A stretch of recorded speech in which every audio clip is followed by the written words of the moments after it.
Since World War II, the British government has been watching us, watching the skies. Buried in the vaults of the Ministry of Defence are thousands of reports on UFO sightings, some left unexplained.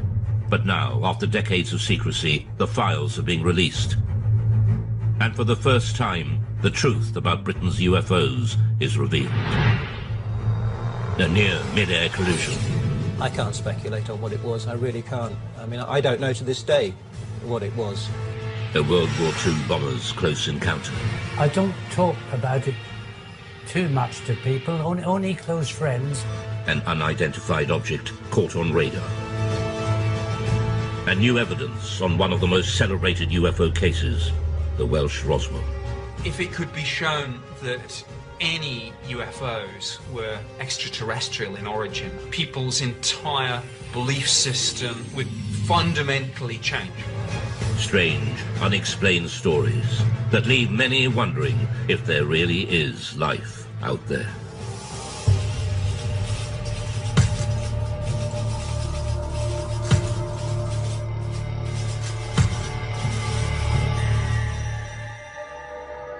What are three popular word searches on the internet? Perhaps the first two are no surprise. UFOs have an incredible hold on the popular imagination, but few myths have involved government investigations, surveillance, and cover-ups. UFOs have. One person who knows just how seriously UFO sightings have been taken by the British authorities is ex-MOD operative Nick Pope. From 1952 onwards, it was decided that there really needed to be a small unit set up permanently to research and investigate the UFO phenomenon. And really from the 50s right up until 2009, the Ministry of Defence did have a small project looking at the UFO mystery. Pope and the UFO desk in the 90s, helping add to the thousands of files the ministry had gathered for decades. Subject making his way. Now that they're being released from the vaults, key UFO eyewitnesses give their side of the stories. And UFO experts, skeptics and believers interrogate just what the MOD was keeping secret. Dr. David Clarke is the journalist who helped first persuade the MOD to release the files. If you look in the files, there are thousands of unusual things in the sky from right across the British Isles. There's absolutely no doubt that people see things in the sky that they can't identify. They always have done.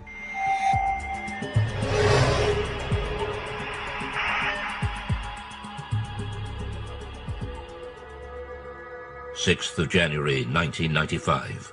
Two experienced pilots of a Boeing 737 carrying 60 passengers from Milan to Manchester report a near collision. It's an incredible sighting of an unidentified flying object which sends the authorities into a spin. In the defence files, there are quite a number of incidents involving near misses between civil aircraft and unidentified flying objects. The most impressive of all was a report that was made by the crew of a British Airways 737.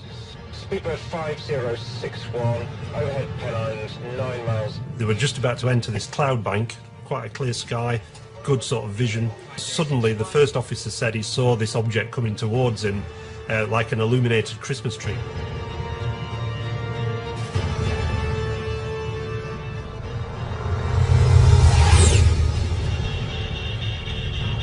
It was so low in its approach and so close that he automatically ducked, thinking there was going to be a collision. And this thing just zoomed past, and immediately he turned to the captain and said, "Did you see that?" The captain said, "Yeah, I saw it as well." Immediately the pilots radioed into Manchester Control Tower.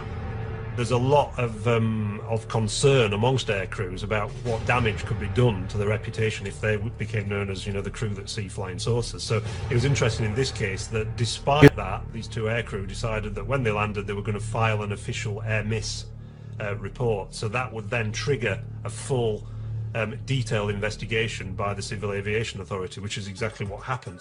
For the first time, the MOD files show how this extraordinary incident sparked a full-scale investigation, conducted by aircraft near-miss investigator Anthony Booth. Well, it was unusual for a start because it was the only one in my memory, in 7 years of working in that particular department, that I'd actually dealt with something like this. We could talk to the pilots, both the pilots. We would go through looking at radar recordings, RT transcript recordings of the voices of the pilots, recordings of what Manchester Air Traffic Control had to say. We just looked at anything that might shed some light on what this object might have been. The pilots now refuse to talk publicly about the near crash, but the MOD files recall what they told Anthony Booth at the time. My attention was initially focused on the glare shield in front of me, but I was diverted by something in my peripheral vision. The object had a number of small white lights, rather like a Christmas tree. The high speed of the object, although unable to estimate its distance, it was very close. There's a transcript of the conversation between the captain of the 737 and ground control. So this is Speedbird 5061. We just let something go down the right-hand side, just above us, very fast. And Manchester immediately come back and say, well, there's nothing seen on radar. Was it an aircraft? Well, it had lights. It went down the starboard side very quickly. Manchester say, and just above you? Just slightly above us, yes. Manchester then advise them to keep an eye out for anything, but they can't see anything at all. It must have been very fast. So we'll go down very quickly after it passed you, I think. Okay, well, there you go. The Manchester control tower could not find any radar signal.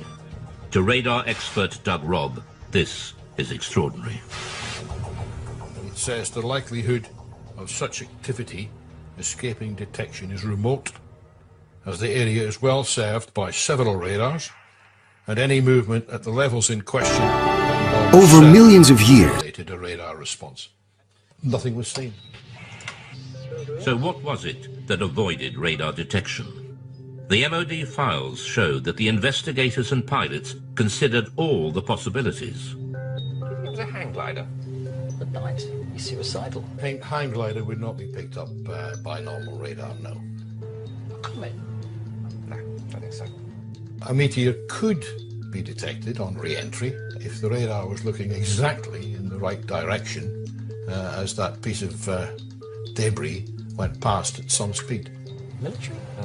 Maybe, but I didn't recognise it. But we're near a major airport. It would have shown up on the radar response. Spy plane?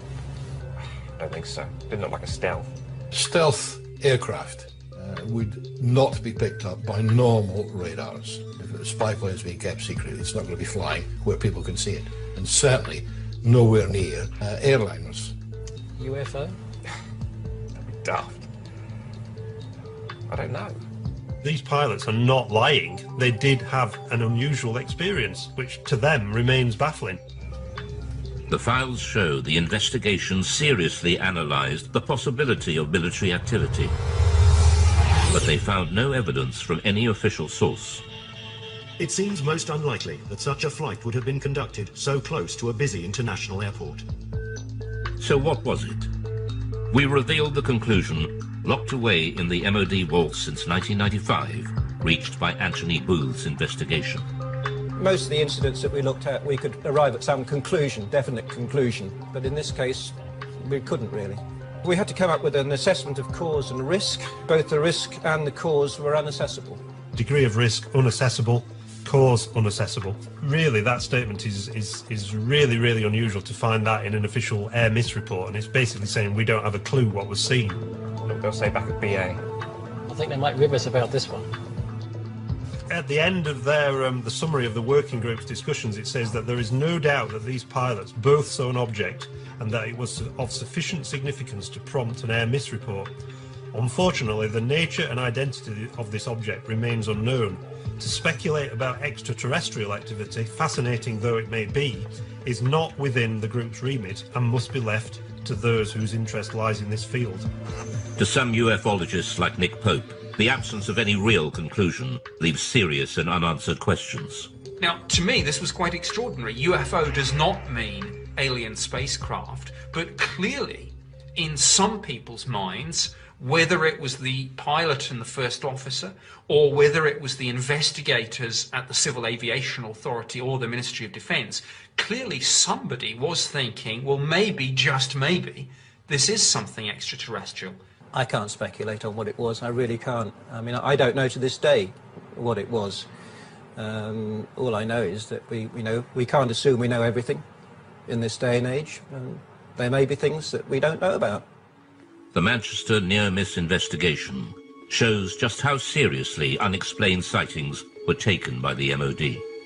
But the UFO desk had been receiving reports from pilots for decades. The files reveal sightings during World War II, and in some cases these were considered so grave they were referred right to the top of government. The newly released UFO files confirm what many experts suspected. The British government was investigating unexplained sightings as far back as World War II. I don't talk about it too much to people, only close friends who experienced perhaps flying during the war.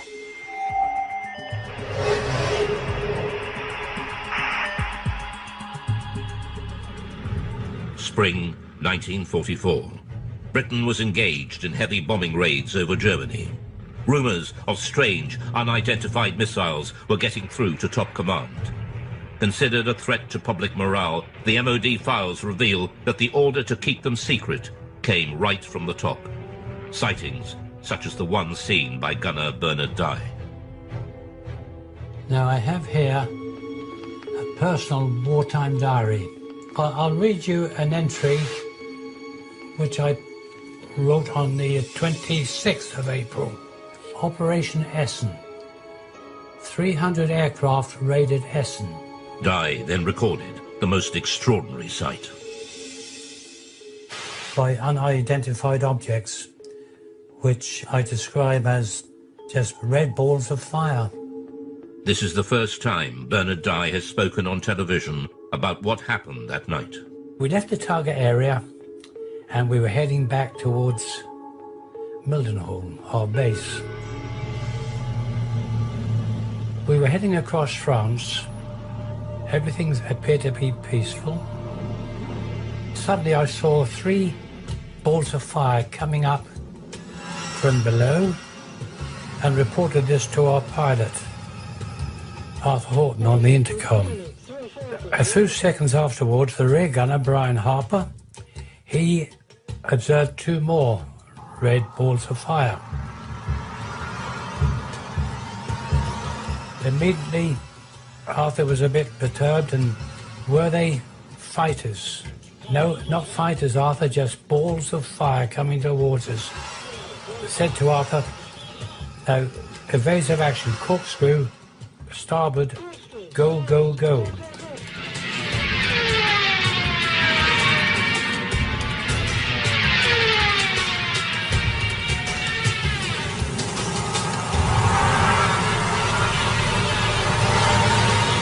We travelled over 300 miles per hour.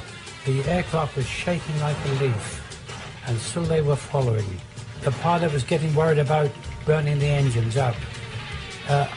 Engineer, Dave, what about the engines? Never mind the engines, skipper. Keep going, or something to that effect. The words were rather rude. It certainly gave me and the crew the willies to see them. After a short distance, these 5 red objects, they just got slower, and the red lights disappeared into the blackness below, and we got safely home. Well, when we got back to Mildenhall, our base, each crew is interrogated by intelligence officers, and they just laughed at us. And this upset the pilot, and, he said, you wouldn't bloody well have been laughing if you'd have been sitting with us in the aircraft. What did gunner Bernard Dye think they were? Didn't know what to think, but I thought they were just a new weapon that the Germans had invented. Bernard Dye was not alone. Other World War II aircrew had also reported unexplained sightings. And we now know that at least one of these reports was suppressed, and the order to do so came right from the top. Wartime Prime Minister Winston Churchill was so terrified the report would leak out, he ordered a 50-year blackout. Mr. Churchill declared that the UFO incident should be immediately classified for at least 50 years, and its status reviewed by a future Prime Minister. Churchill's order referred specifically to a late World War II sighting made by a British aircrew returning from a reconnaissance mission over Germany. The files record, "My grandfather was present during a debate about an unexpected incident experienced by an RAF bomber crew. The MOD files show that the story originates from the grandson of Churchill's bodyguard, who had been present at an urgent meeting between the Prime Minister and the US commander of the Allied forces, General Eisenhower, who discussed the incident together.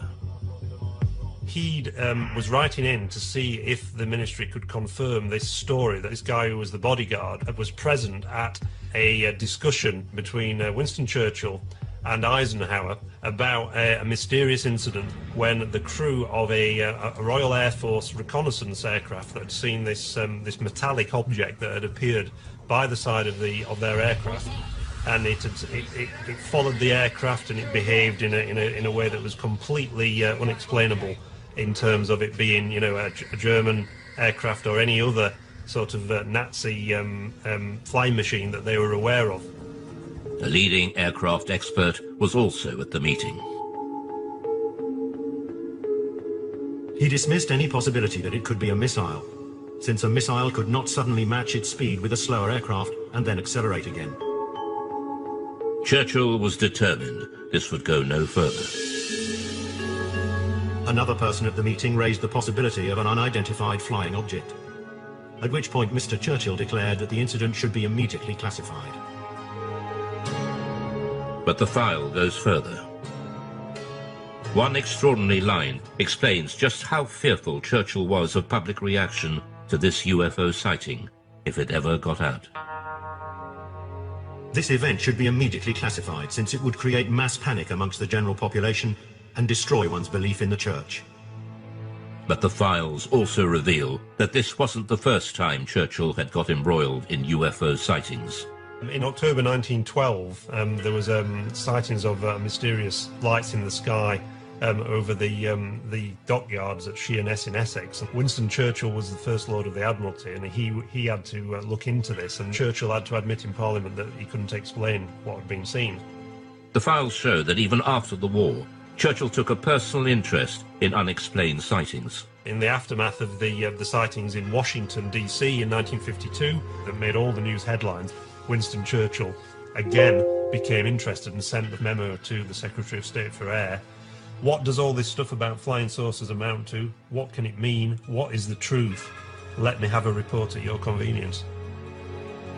Until now, Gunner Bernard Dye never knew there were other World War II sightings that Churchill wanted kept secret at such a critical time in the war. We showed him the newly released MOD file on Churchill. Well, after reading this report, it sounds, really identical to what we witnessed and saw that night. I haven't heard of this before, but it doesn't surprise me that he was told about it, because things happened during the war years, and there were other objects obviously appeared.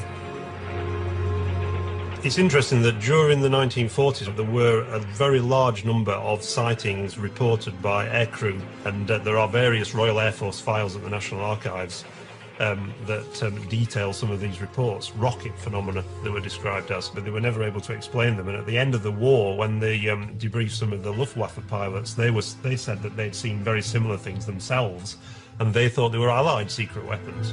So is there an explanation as to what the aircrew saw? Dave Clark has his own theory. They just thought that it was a combination of misperception on part of the aircrew. They were expecting enemy action because they were so charged up on adrenaline. UFO or not, the files show that the World War II leaders were desperate to keep such sightings away from the public. The next file reveals how, even decades later, the government was still panicking about UFOs.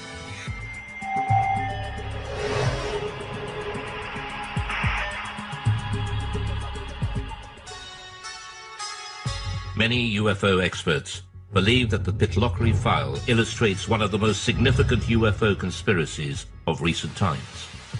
It involves photographs of an unidentified object captured flying over a remote Scottish valley. The photos were sent to the MOD, but mysteriously went missing. Journalist Mark Pilkington has spent years trying to track down these UFO images. The Pitlochry photographs in the MOD files date back to the 4th of August 1990, when two witnesses on the A9 near Calvine, near Pitlochry, allegedly saw a large diamond-shaped craft hovering in the air for about 10 minutes and took 6 photographs of it. And the object that they claimed to have seen was accompanied by 2 aircraft, which the MOD later identified as Harriers. The photographer has never been identified. He sent the 6 photographs to the Scottish Daily Record newspaper. The paper never ran the story. Instead, they referred them to the MOD for investigation. The Ministry of Defence took their own copies of the photographs, which have since disappeared. They, according to the files, sent the original negatives back to the Scottish Daily Record, which inexplicably never ran a story on the subject and never published the photographs, and presumably returned them to the 2 men whose names have been removed from the file, so we can't ask the 2 men. So mystery piled upon mystery. All that remains in the files is a photocopy of the alleged photographs. UFOlogists later mocked up this photo of what was seen. But Nick Pope dealt with the original photos and file when he worked behind the MOD desk. Both the Defence Intelligence Staff and the Joint Air Reconnaissance Intelligence Centre analysed this very carefully, and the consensus was clear on this. This was a real object. It was maybe 25, 30 metres in diameter. I sat down with my opposite number from the Defence Intelligence Staff at a briefing about UFOs. We discussed this photograph extensively. This was something that was of defence interest because clearly it could do something that we couldn't, and we wanted that technology. The MOD was determined to play down the incident. There's an interesting briefing by the Ministry of Defence press office on defensive lines to take if these photographs made it into the newspapers, and they were asked questions about this. And there's a list that basically says that we have looked at the photographs and no definitive conclusions have been reached regarding the large diamond-shaped object. And if there were press by the media, they were told to say all sighting reports received by the Ministry are referred to the staff in the departments which are responsible for the air defence of the UK. During his time with the Ministry, Pope had a blown-up copy of the photograph on his office wall until it was personally taken down by his superior. One suggestion was that this was a secret prototype American spy plane. My head of division convinced himself that this probably was some secret aircraft or drone, and he ordered that this be removed. We know from the files that there was a lot of internal discussion about, were the Americans flying this incredible spy plane, and if so, why had they not asked for permission, for this thing to fly through British airspace? Journalist Mark Pilkington believes that events at the time could well have influenced what people thought they had seen. This was just 2 days after the first Gulf War had broken out, and there were certainly great deployments of aircraft towards the Middle East, and the UK was a kind of sort of stop-off point and a sort of launch pad for a lot of those aircraft. The MOD were clearly worried about public reaction, just as Churchill had been 4 decades earlier. So was there a cover-up by the MOD over the mysterious Pitlochry photographs? There's a possibility that the Ministry of Defence destroyed these images, possibly because they thought that they were some American spy plane that they'd rather we didn't know about, or maybe if this thing genuinely remained unexplained, because we simply didn't want the embarrassment of saying that there might be things in our airspace with speeds and manoeuvres that exceed everything that we've got, and yet which remain unexplained. However, all we're basing this on, we should make clear, is a very grainy, fuzzy black and white image that, for all I know, could have been drawn by a child with crayons. Mark Pilkington is still looking for the real Pitlochry photographs to find out just what did put Britain's defences to the test.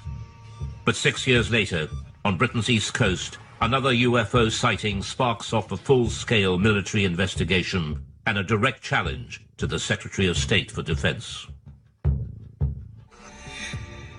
In 1996, the Ministry of Defence was drawn into a serious breach of UK defences by a UFO over East Anglia. MOD files reveal it not only involved the police, Coast Guard and RAF, but a call to the Defence Secretary to scramble jet fighters. I'm very concerned about an incident that occurred off the East Anglian coast recently involving a visual unidentified flying craft sighting that was correlated by various different military radar systems. Why weren't our jets scrambled? It was one of the biggest UFO scares ever. And it all started one quiet October night on the East Coast.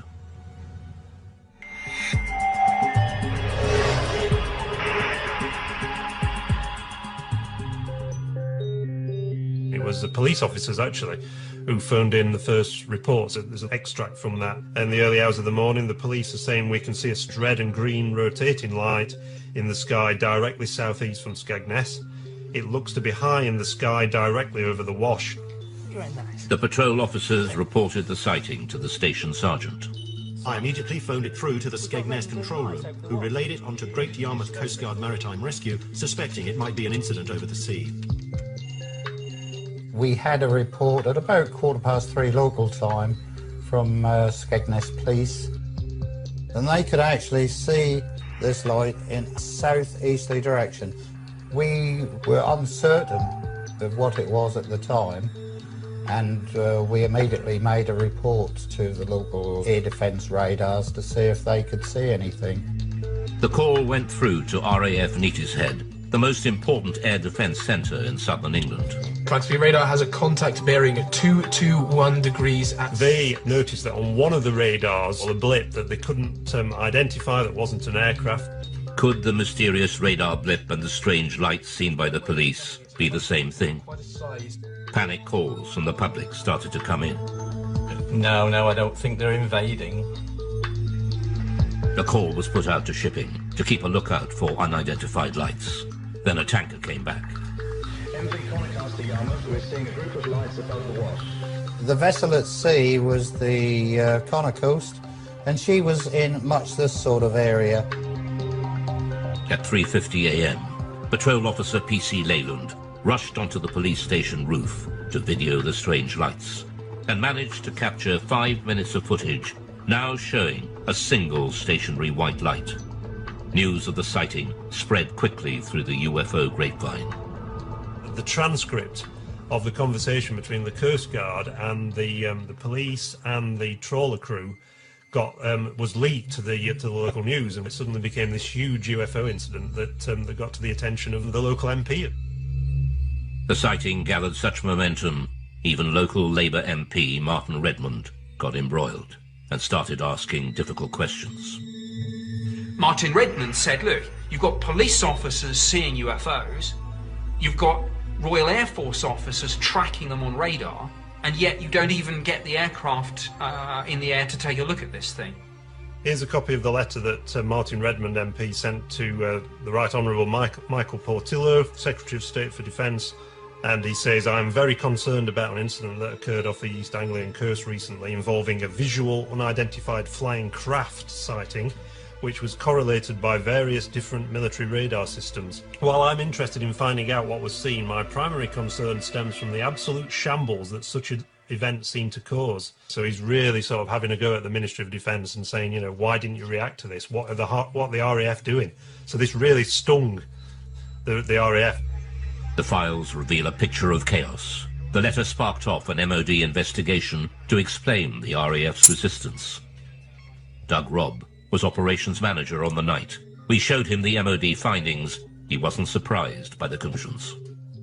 This diagram is the radar plots over Boston on that night.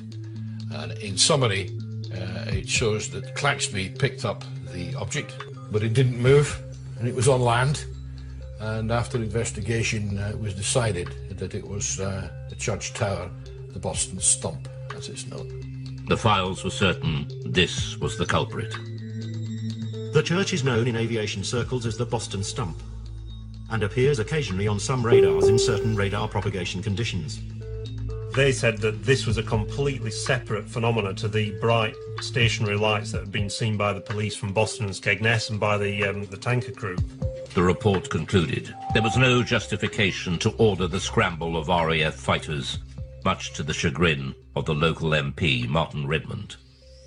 You'd scramble for a high-speed incoming aircraft 200 miles away, but you're not going to scramble aircraft for a fixed object on land. I mean, what's the threat? If what the radar picked up was indeed a church, what then would the mysterious lights seen by the police and the tanker crew? The MOD scrutinized the police video footage. It suggests a distant celestial source. The MOD sent the footage onto the Royal Greenwich Observatory for analysis. Their report has been kept buried since 1996 in the MOD files.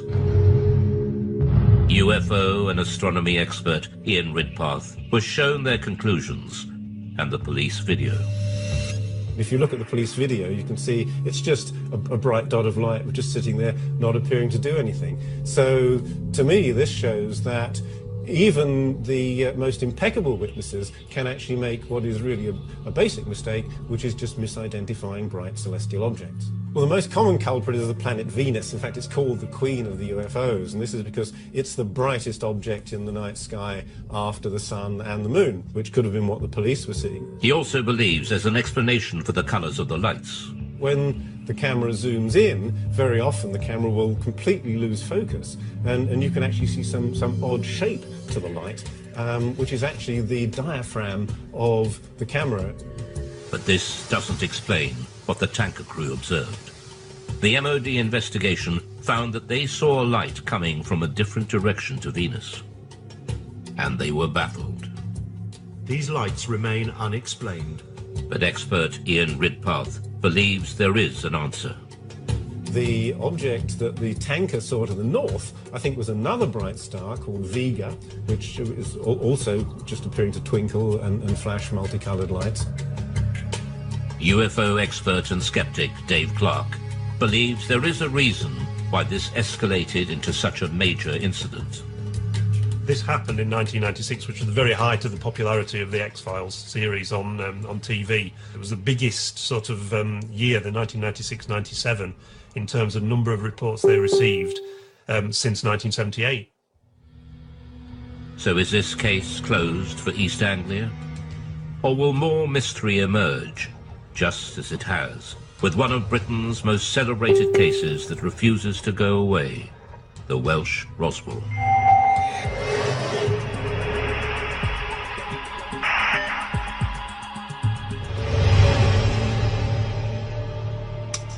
In 1974, in North Wales, thousands of people experienced a violent earth tremor and lights were seen falling from the sky. Some ufologists believe a UFO crashed, and there's been a cover-up ever since of the Welsh Roswell. Oh, a heck of a bang, yes. Oh, yes, it's like a tremor it was in the house, shook the houses, really new houses. And it seemed to come right on top of their head until the house was coming down. There were lights coming from the top of the mountain, just up over there. 24th of January 1974 at 21:50 GMT. 5 bodies spectacularly incandescent were observed traversing the sky. New information has been revealed that opens the mystery further. Named as one of the main witnesses in the Berwyn incident is Hugh Lloyd, then a 14-year-old farmer's son. Just after 8:30 p.m., Hugh's family felt the massive earth tremor. It was a frightening experience. Almost 40 years on, Hugh still remembers that day as if it were yesterday. It was like this thud, and straight away the whole place started shaking very violently. the light flickered and the lights in the picture on television, snow on the screen. But we were all frightened. We didn't have a clue what it was. And Enoch said it must be an explosion, and then the phone started ringing. Hello? Like neighbours, phoning to ask, did you feel that? And then roughly about 20 minutes, there was a knock on the door. And there was a police officer there. And he said, had reports there's a plane crash that's come down on the Berwyn. And we'd like to commandeer a Land Rover to go up there. Me being 14, I said, well, Enoch, you better drive it.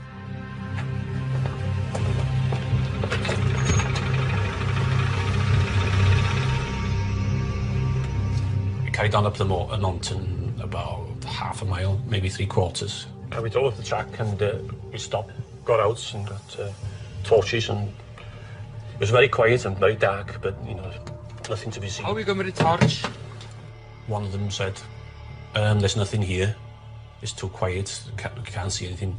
We might as well go down. So we turned back to the vehicles, and as we were approaching the vehicles, we saw this very bright white light.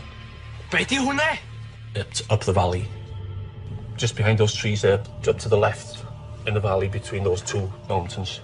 A very bright white light, coming up from the ground, pointing upwards. But it was, very, very bright. I knew it was coming from the ground, but we couldn't actually see the source of the light because it was, in the valley itself, being hidden. The light didn't look like a plane crash. It was too white for a fire. It didn't last for very long, 20 seconds at the most. They searched the mountainside, but there was no sign of a crash. So what was the light? Ufologist Andy Roberts has researched the Berwyn UFO for years.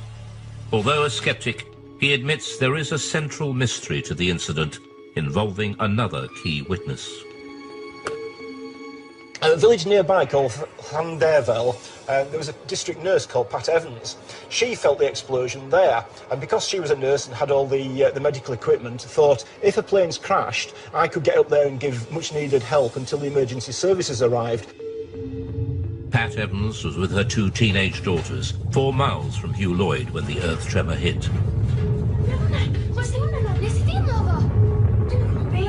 So she picked up her 2 young daughters, got them in the car, drove the 10-15 minute drive up onto the B4391 road, expecting to see an aircraft crashed and in flames. This is the road that she was driving on, and it's a road that she knew very well, so she had no problems driving up here at night.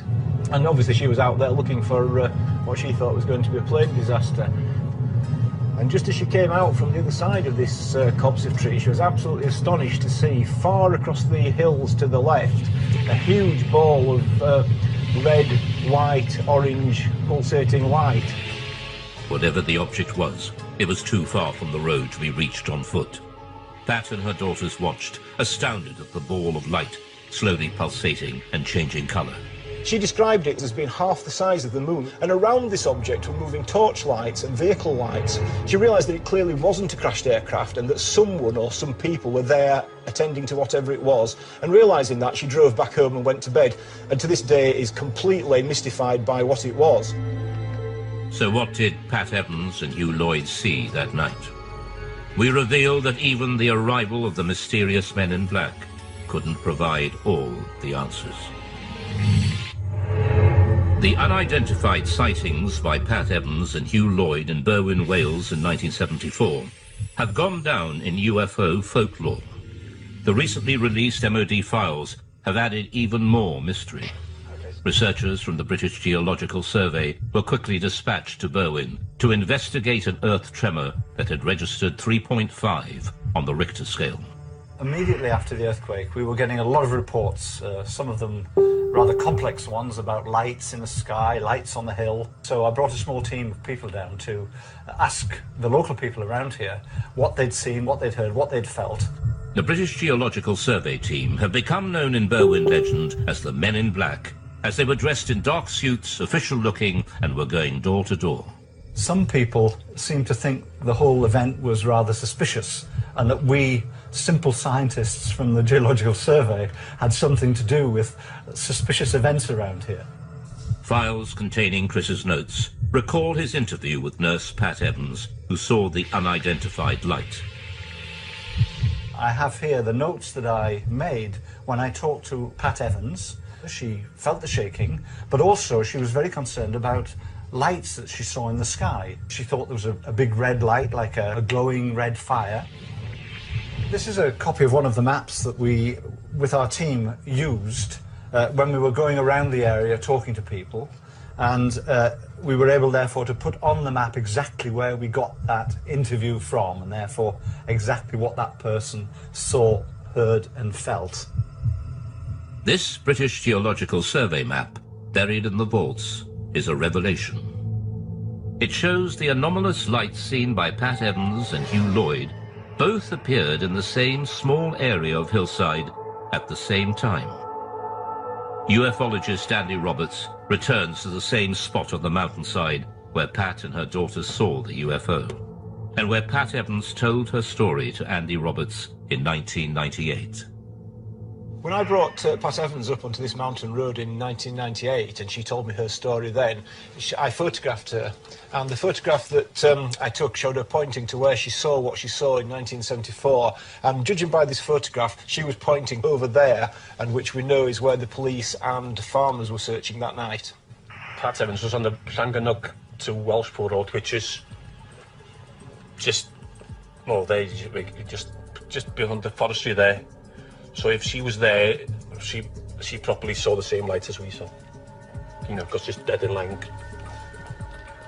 I'm nearly positive that's the same light as she saw.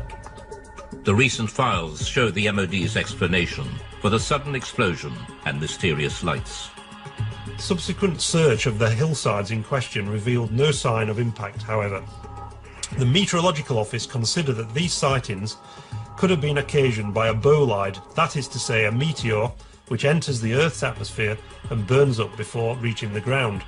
A private investigation done on behalf of the British Astronomical Society concluded, however, that the meteor may in fact have disintegrated over Manchester, and that its appearance was preceded at 8:30 p.m. by an earth tremor in the Berwyn Mountains with which it has no connection. So they were saying again, these are two things that happened coincidentally on the same night. You've got a meteor burning up in the atmosphere, and also you've got an earth tremor.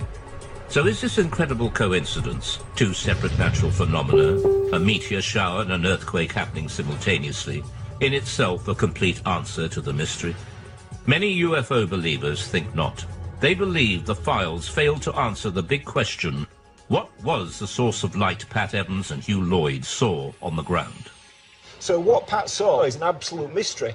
I don't think it's a UFO for a minute, although it is an unidentified something. It appeared to be on the ground, and if anything, it's an unidentified grounded object.